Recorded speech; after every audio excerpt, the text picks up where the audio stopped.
Hi everyone, I'm Cecilia and I am the Young People's Laureate for London. So over the next year I'm going to be bringing you a series of what I'm calling geniusly KnappChats, where I'm going to be talking to a writer whose work I really love. And I hope to give space to some wonderful writers doing incredible things with their creativity, but also I really want to hear from a range of different perspectives and different journeys into writing, as well as exploring the power of writing and what writing can do. So this month's guest on the second edition of KnappChats is poet and all-round babe Rachel Long. I've been lucky enough to know Rachel for a long time, since I was a baby poet, really.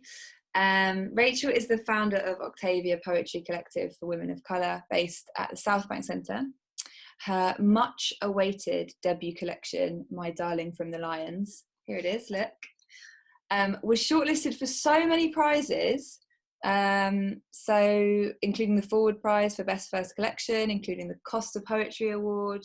It's one of my all-time favourite books of 2020 and probably ever. I recommend it to you and to everyone. I've been lucky enough to work with Rachel over the years on my own poems, and she is one of my favourite people to talk poetry with. Rachel, welcome to KnappChats. Thank you so much for coming on. How are you is my first question. Thank you, C. That was such a beautiful introduction and really generous of you. Thank you. I feel the same about your work. How am I? I am still sad, I think, from the news last week.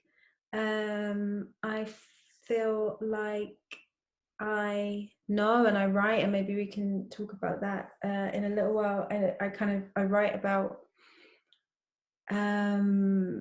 sexual politics, the body, specifically for me, what it is like to walk around and be a woman in this world.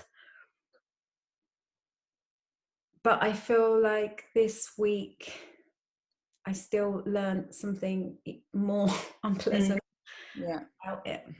Yeah, we were talking about that a little bit before we started recording, weren't we? This sense of kind of existing in the world as a woman, and the sense of kind of fear and the anger that comes with having to experience that fear, but also just the sadness and the kind of collective grief that we all experience when something like what happened to Sarah Everard happens. I was saying to you that it's strange because you just sort of kind of almost normalize it and carry on with your week as like a kind of survival technique. Like I was working quite a lot last week and I was teaching quite a lot online, and I just thought, why am I so tired? And I think you said the same, didn't you? Like, why am I so exhausted? And I think it's because there is that sense of sadness and mourning and grief. Yeah, it's horrible. Or doing the things that you need to do in a day, and then the minute that you stop, when I stopped, I then would go on Twitter just so my brain work, which I shouldn't do. And then just crying then for like part of the evening, and then like making dinner. Yeah, absolutely. And all that set against the backdrop of a really anxious time as well. How have you been kind of dealing with the pandemic? I feel that everyone is bored of this question, but I also feel like it's kind of remiss not to mention it. Like, you know, if this was normal times, me and you would be sitting together filming this in real life, or we'd, I don't know, be at a poetry reading or something, but obviously we're just in our separate flats. So how's it been for you in lockdown? I I always feel really selfish and horrible when I answer that question honestly, but honest I must be. I am a massive introvert anyway. I love not going out if I don't have to. So that aspect of this works well for me.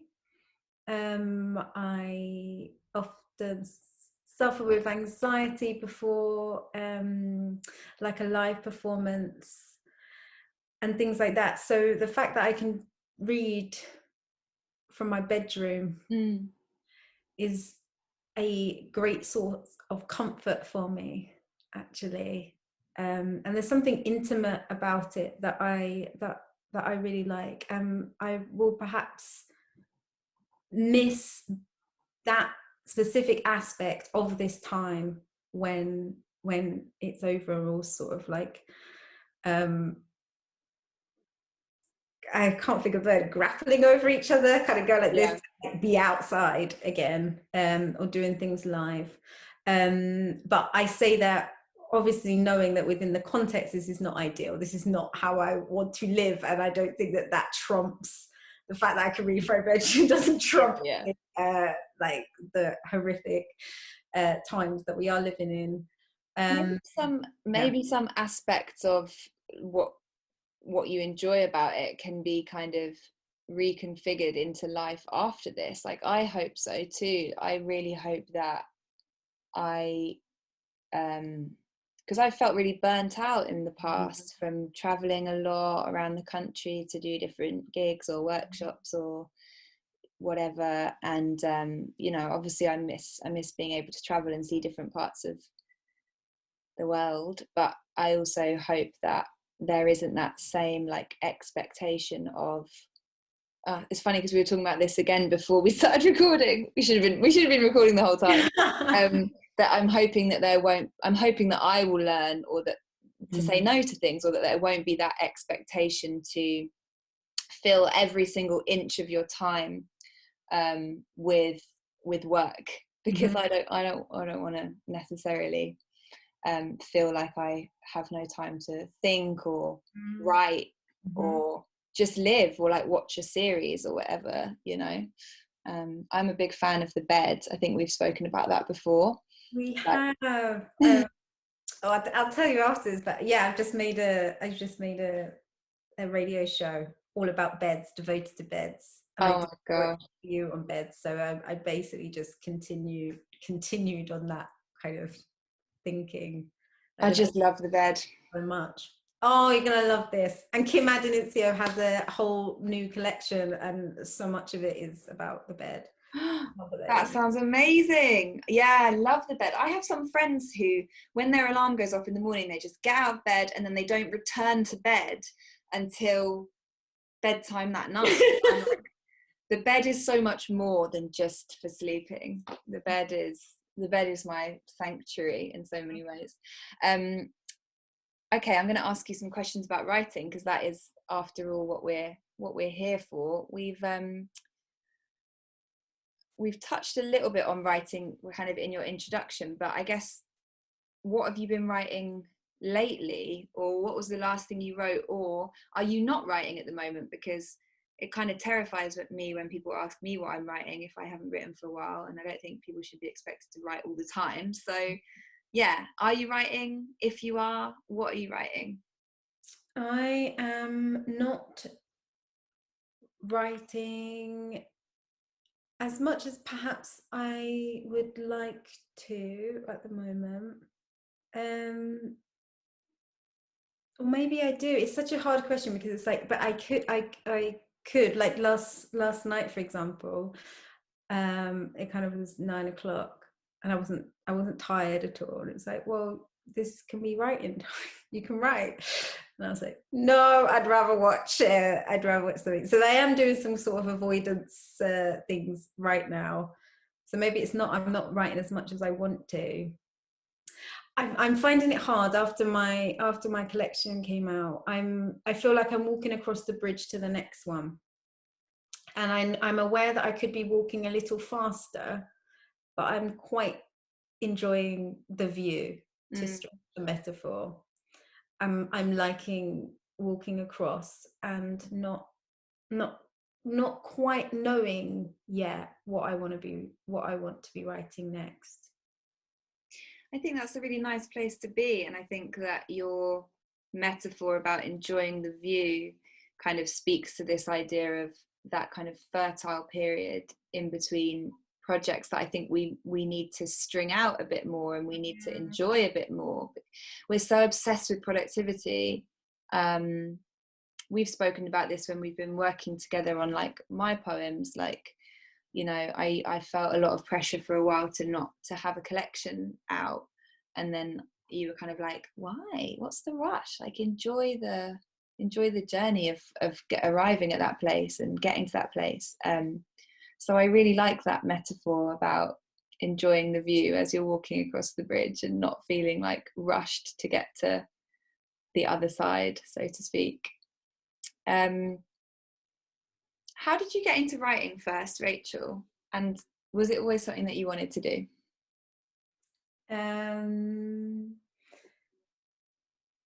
I always loved reading. Always loved reading.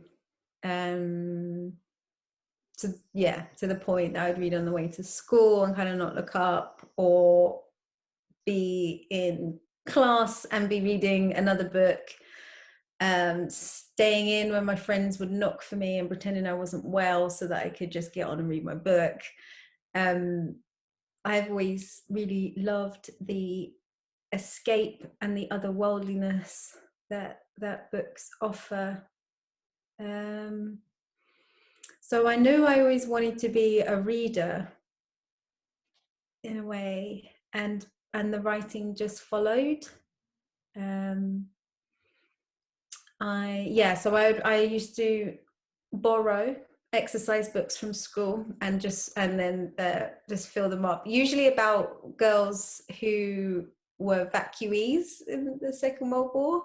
For some reason I was obsessed with the evacuee girls, and I would just fill up these notebooks and then stick them all together. I don't know what happened to all of those stories. I don't think they were very good. I don't think they ever finished. But I mention that because a lot of the time on my school reports for English was always my time, basically. And then a lot of or basically all of my teachers throughout my academic career was like, Rachel's a good writer, but she can never finish a story. And I didn't know it was poems that I wanted to write until after my my first degree. I did American lit and creative writing, so I was still writing prose then. Even I did find it really hard to just know where a story was going, and it wasn't until after that, and I went to a poetry workshop with Jean Binterbreeze. Apples and Snakes were running it, who share the building, and we spread the word. I went there and I went to that poetry workshop, and the way in which Jean Binterbreeze fell into a poem, the way she spoke about poems as like political acts, both things that could serve her and also like other people too.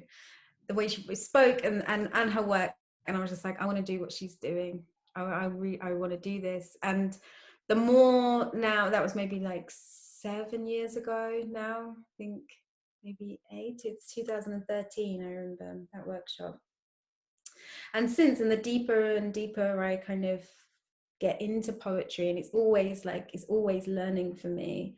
But I think I realized that poetry might be my genre, the way that I love writing best, because you don't have to finish the story. In fact, a good poem, I think, is one that doesn't sum things up at the end. It doesn't come to a neat or even satisfying end. Sometimes it's just like holding different things up to the light and then putting them back down again.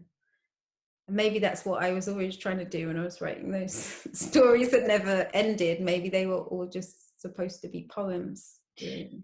Yeah, that's so interesting. Because it feels like when you write a novel or a short story or something, maybe less with short stories, but you're coming more from a place of certainty, aren't you? Because you've perhaps mapped it out. But with a poem, you're coming from a place of uncertainty, and actually, a poem can ask more questions than it answers, can't it? Yeah, that's yeah, I love that, because I think I have way more questions Yeah, in life than I have answers for anything, actually. yeah. So that it probably, yeah, suits me for all of those reasons. And is that why? Tell me why then that writing matters to you. Like, why is it a practice that you want in your life and that you keep in your life? Because it's not always easy, is it? And but yet we carry on. It's a really good question. It's something I should probably ask myself on a daily basis. It might make me all quick across that bridge. I think so. If I go back to that, the reading of the Vacuum stories and then wanting to write my own, I think I started writing even then because I think very basically I did want to just tell my own story. I wanted to make my own up that I had read about all these other girls, and I was also a girl, and I had others in my head that I also wanted to make real. And maybe that reason remains. I do want to tell stories. I still think my work is quite narrative based, so it is still about story, not all the time, but often, and all the stories of the people around me too. The fact that they and the lives that they live and the things that they say and the people they are, that they are poem worthy too. I think that's important to me. And also writing about things that are also important to me that perhaps the world doesn't think of as important. So for example, in the middle of my book, there's the whole section is a lineage of wigs, and writing about hair, and both the hair that grows out of one's head and the hair that you can buy. And I was having a conversation. I've had lots of conversations now with other women about writing about hair because of those poems, and oftentimes slightly older women as well, who said like no magazine when I was your age would have accepted a poem on hair. It would be seen as like frivolous, ridiculous, something for a conversation between two women, but not for print. Like it would be seen as completely preposterous and would never have been published. And I think that there's so much in that. Like, what are we also not writing because we don't think it's writing worthy, and who gets to say what is and what isn't, and that can be in terms of backdrop as well for poems, like where they can happen, who can be in them, who they're about. I think that's a roundabout way of why do you write. I think I do because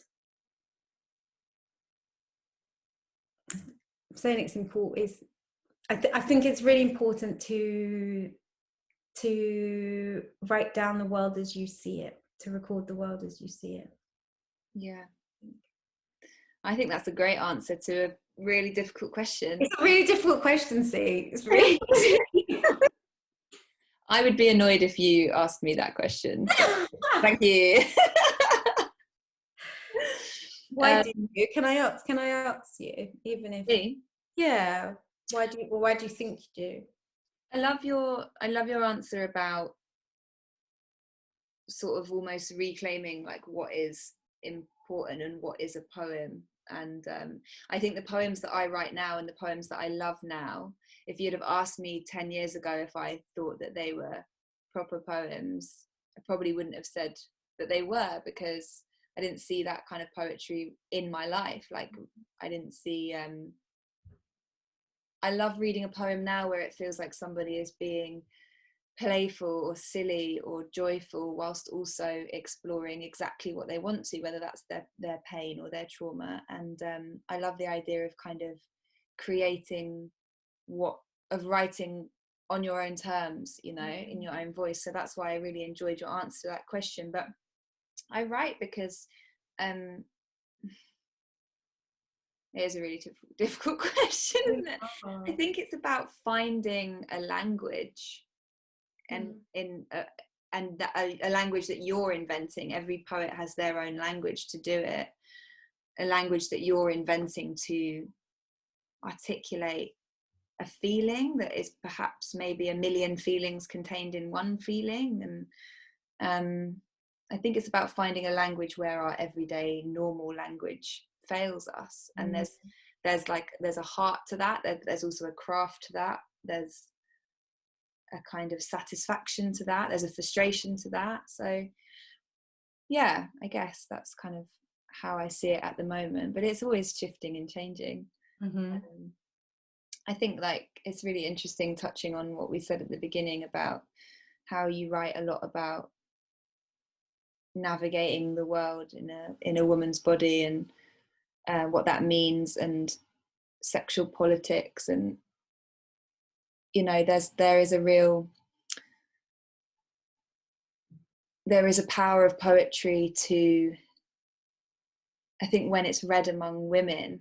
When I read some of the things that you write or other women poets write, there is a sort, almost like a conspiratorial sense of, here we are together and you've written this, but it also relates to me and her and her and her, and there's like a beautiful power to that. But then also it's a kind of mirror to the world as well. It's like, here, read this and see what it's like, you know, to other people that may not have experienced those kind of things too. I could talk to you forever, but I'm conscious that we've got to get through these questions. What would you say to a young person that wants to get into writing? Part of my year as being the Laureate is about, I don't know, opening up poetry as a space for more young people. It's something that I'm really committed to. So I wonder, like, what would you say to a young person that was like, I kind of want to write, but it seems a bit scary or impenetrable, or I don't know.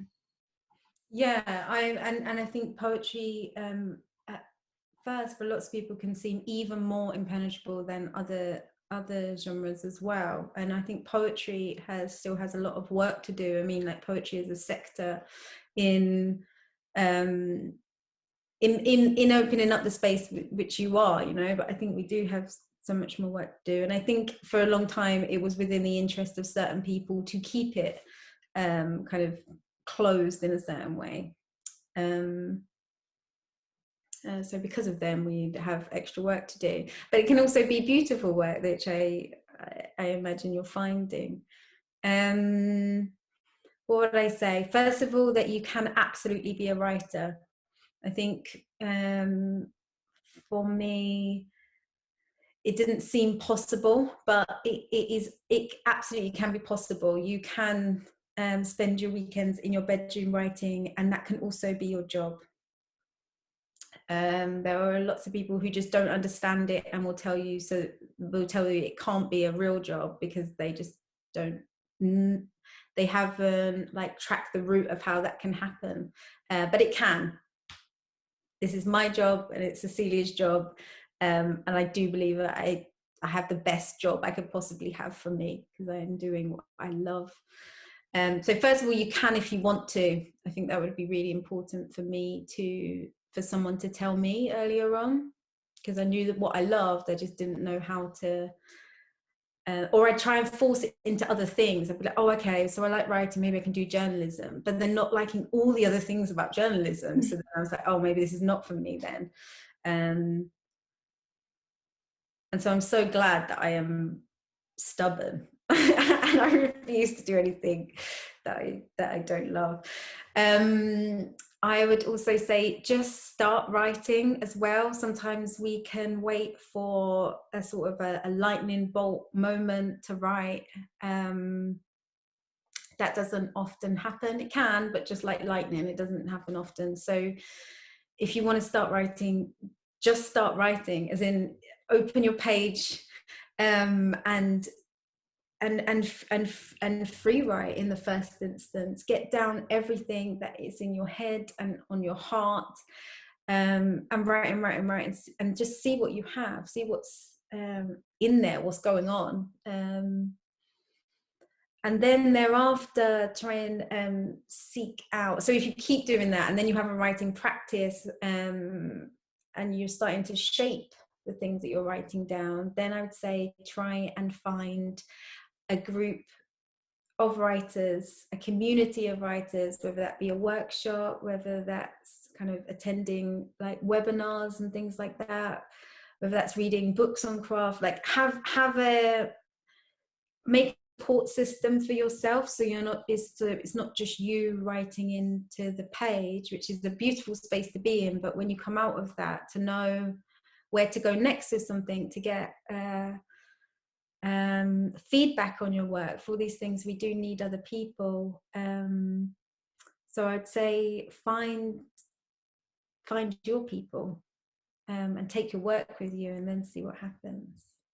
Yeah, I think that's such good advice. I think community is really important, and I just, that is proved to me every single day. Like I would never write anything without showing someone or chatting it through with somebody. Like there's so many people that like I owe so much of my work to, and so much of my friendships to as well.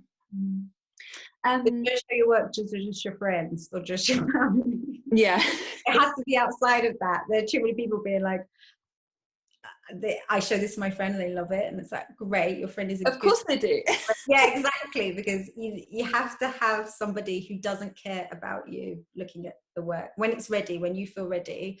You have to have someone who doesn't care about you full stop, but cares about the work on the page, perhaps more than your personal feelings. And oftentimes with friends, with family, they do care about our feelings more so, and therefore the feedback you get will always not perhaps be what the work needs. Yeah. Sorry, because I feel like when we say community, I want to be like, make sure it's a community of people that hate you. Yes. Like, honestly, on your work. Make sure it's a ruthless community. Yeah, I agree. I mean, I'm lucky because most of my friends that are writers started off as like people that I met in a writing group that are now become friends, and that's different. You can be friends afterwards. But but as long as they still as long as they still manage to criticize your work in a in a constructive way. The last thing I wanted to ask is if you would mind sharing a poem with us, either one of yours or someone that you admire. This is a beautiful question / request, so thank you. And I wanted to read from this. This is Audre Lorde's "Your Silence Will Not Protect You." This is one published. This was published by Silver Press, this edition, and it's half poems, half essays. Which I was just like, more of this, please. Like I love hybrid books. So I'm just going to read a little excerpt, if that's okay, from "Your Silence Will Not Protect You," which is one of the essays written by Audre Lorde in this book. And I think it speaks a lot to what we've been speaking about this afternoon too. Each of us is here now because, in one way or another, we share a commitment to language and to the power of language and to the reclaiming of that language which has been made to work against us. In the transformation of silence into language and action, it is vitally necessary for each of us to establish or examine her function in that transformation, and to recognize her role as vital within it. For those of us who write, it is necessary to scrutinize not only the truth of what we speak, but the truth of that language by which we speak it. For others, it is to share and spread also those words that are meaningful to us. But primarily for us all, it is necessary to teach by living and speaking those truths which we believe and know beyond understanding. Because in this way alone we can survive, by taking part in a process of life that is creative and continuing, that is growth. That's so brilliant, and really kind of moving and appropriate given our conversation today, for sure. And what a brilliant place to end our chat on, Rachel. It's been so special speaking to you. Thank you so much for coming on. Where can people find out about you and what you're up to? Because I'm sure they will be wanting some more. Oh, joy. I am on Twitter only, so Rachel N.A. Long, and otherwise my book can be read. Thank you, C. It's called My Darling from the Lions, and it's published by Picador, and everyone needs this book in their life. Thank you, Yudol. Yeah. Thank you so much for coming on. Thank you.